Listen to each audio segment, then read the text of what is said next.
നമസ്കാരം. വർത്തമാനത്തിലേക്ക് സ്വാഗതം. തെരഞ്ഞെടുപ്പ് കളം ചൂട് പിടിച്ചു കഴിഞ്ഞു. നമുക്കറിയാം 3 മുന്നണികളാണ് ഇവിടെ മത്സരിക്കുന്നത്. ഒരു ത്രികോണ മത്സരം തന്നെയാണ്. UDF-ൽ വളരെ ശക്തരായ സ്ഥാനാർത്ഥികൾ, അതോടൊപ്പം തന്നെ ഇടതുമുന്നണിയിൽ അതിലും വലിയ ശക്തരായ സ്ഥാനാർത്ഥികൾ. ഇപ്പോൾ NDA-യിൽ 2020 ഉൾപ്പെടെയുള്ള പാർട്ടികൾ മത്സരിക്കുന്നു.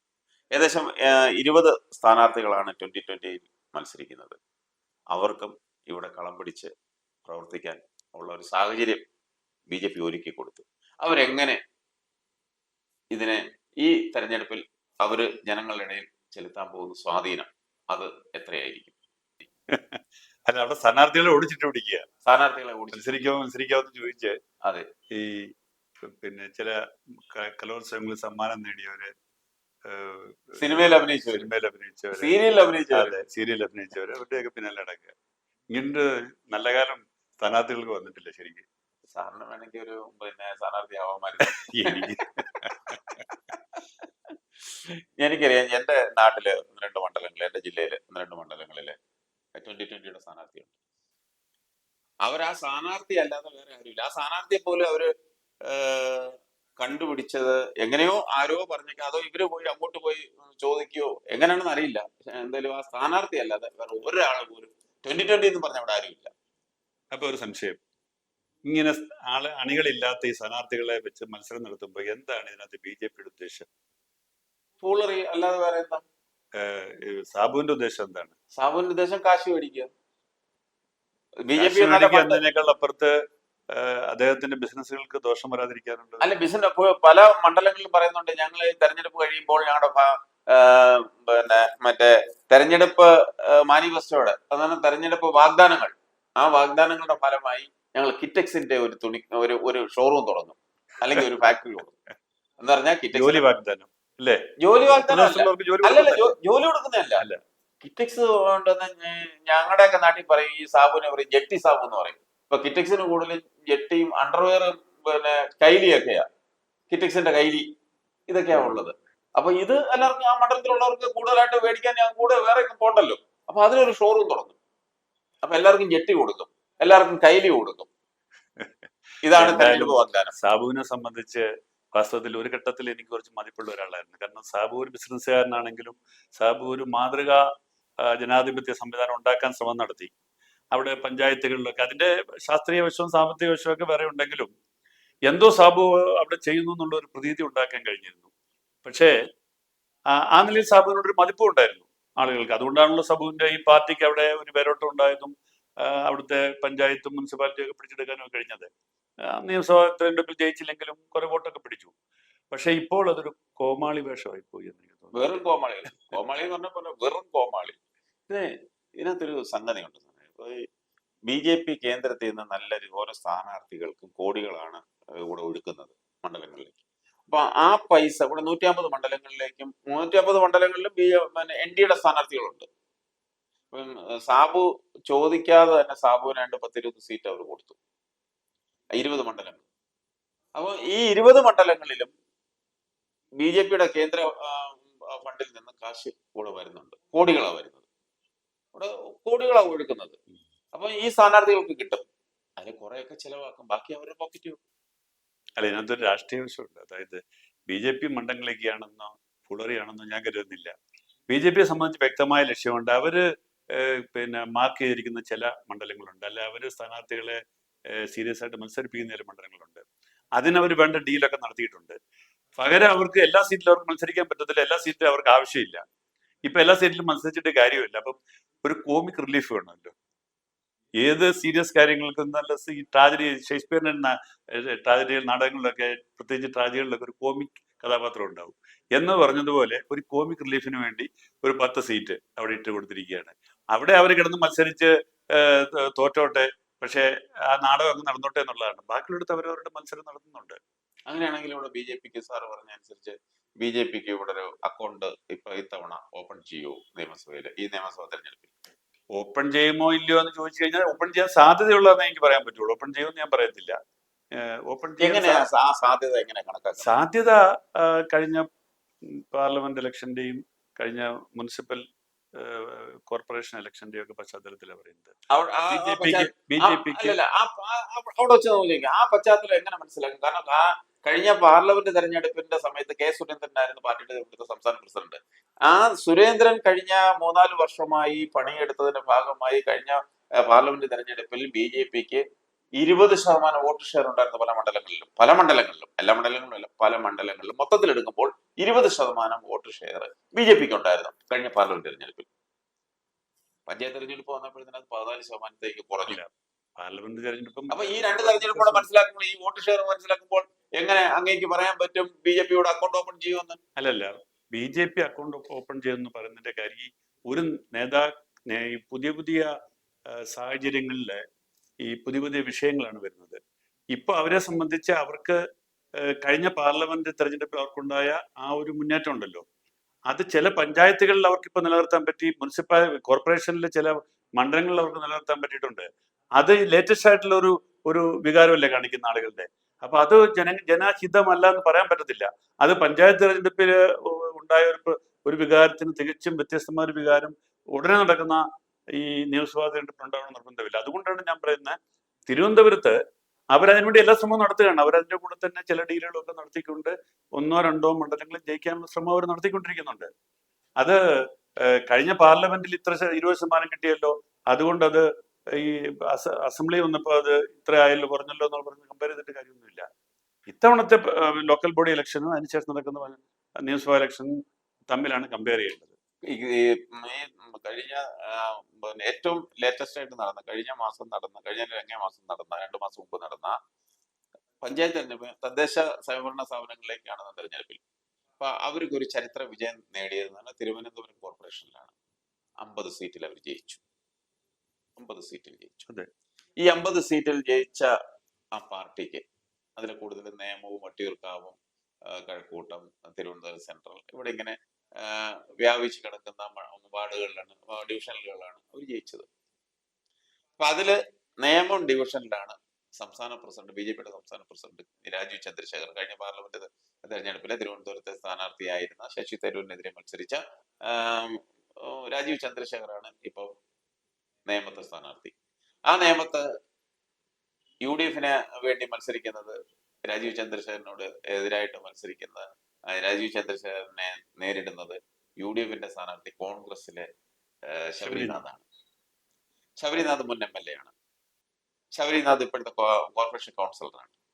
ഇടതുപക്ഷത്ത് ഇടതുമുന്നണിക്ക് വേണ്ടി CPMലെ മന്ത്രി വി ശിവൻകുട്ടിയാണ് മത്സരിക്കുന്നത്. നല്ലൊരു ത്രികോണ മത്സരം അവിടെ നടക്കുന്നത്.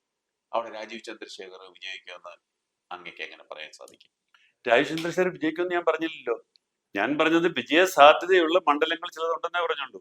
അതിനകത്ത് നിയമവും ഉണ്ട്. പക്ഷെ ഇതിനകത്ത് എങ്ങനെയാ വിജയിക്കുമെന്ന് പറയുന്നത് ഞാൻ പറയാം. ഇതിനകത്ത് എപ്പോഴും ഒരു BJP ജയിക്കാൻ പോകുന്ന സാഹചര്യം വന്നു കഴിഞ്ഞാൽ BJPയുടെ വിജയം തടയാൻ വേണ്ടിയിട്ട് ചിലപ്പോൾ ചില വോട്ടുകൾ അത് പാർട്ടി തീരുമാനിച്ച് നടത്തുന്നതാണോന്നില്ല. കോൺഗ്രസിന്റെ തന്നെ ചില ആളുകൾ പെട്ടെന്ന് വോട്ട് CPM മറിച്ചു കൊടുക്കാറുണ്ട്. ഇതൊരു സത്യമാണ്, അങ്ങനെ കൊടുത്തിട്ടുണ്ട്. അങ്ങനെ കൊടുത്തത് കൊണ്ട് തന്നെയാണ് ശിവകുമാർ കഴിഞ്ഞുകൊണ്ട് ജയിച്ചത്. എല്ലാവർക്കും അറിയാവുന്ന കാര്യമാണ്. അങ്ങനെ ഒരു ടോക്ക് അത് ശരിയാണോന്ന് എനിക്ക് തോന്നുന്നില്ല. കാരണം എന്ന് പറയുന്നത് പണ്ട് അവിടെ BJP അവിടെ ജയിച്ചിട്ടുണ്ട് നിയമമണ്ഡലത്തിൽ. പണ്ട് രാജഗോപാൽ, നമ്മളെല്ലാം രാജേട്ടൻ എന്ന് വിളിക്കുന്ന രാജഗോപാൽ ജയിച്ചിട്ടുണ്ട്.